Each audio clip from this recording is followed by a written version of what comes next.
guys! Welcome back sa aking channel. So sa video na to, ituturo ko sa inyo kung saan nga ba makikita ang settings or friend request or restricted messages dito nga sa Messenger since bumalik ito sa dati niyang logo or itsura. At tila wala naman itong sinabi si Mark Zuckerberg na ibabalik niya ito sa dati niyang hitsura yung Messenger nga na to.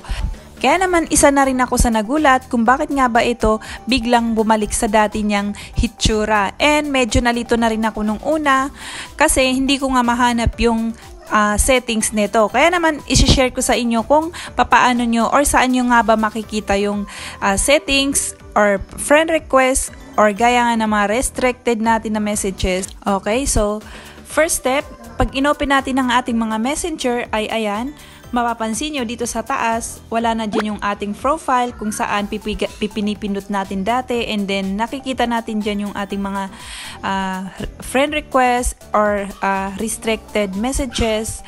So ngayon, wala na dyan. So ngayon, para makita natin yan, ang gagawin natin ay, ang pipindutin natin is itong 3 lines dito sa bandang baba. Ayan, so pagkapindot nyo ng 3 dots or 3 lines na yan, ay makikita natin dito yung settings, marketplace, message request, at saka yung archive or archive.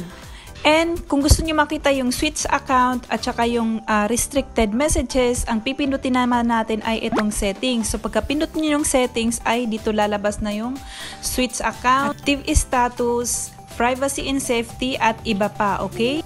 Yon, so ganun lang guys, kadali kung papaano natin makikita yung settings or kung ano pa ang gusto natin makita dito nga sa Messenger dahil nga bigla ito bumalik sa dati. So I hope ay nakatulong tong video na to sa inyo. Please give it a thumbs up kung nagustuhan yung video na to and subscribe sa aking channel para updated kayo sa iba ko pang i-upload mga video dito sa aking channel. Thanks so much for watching!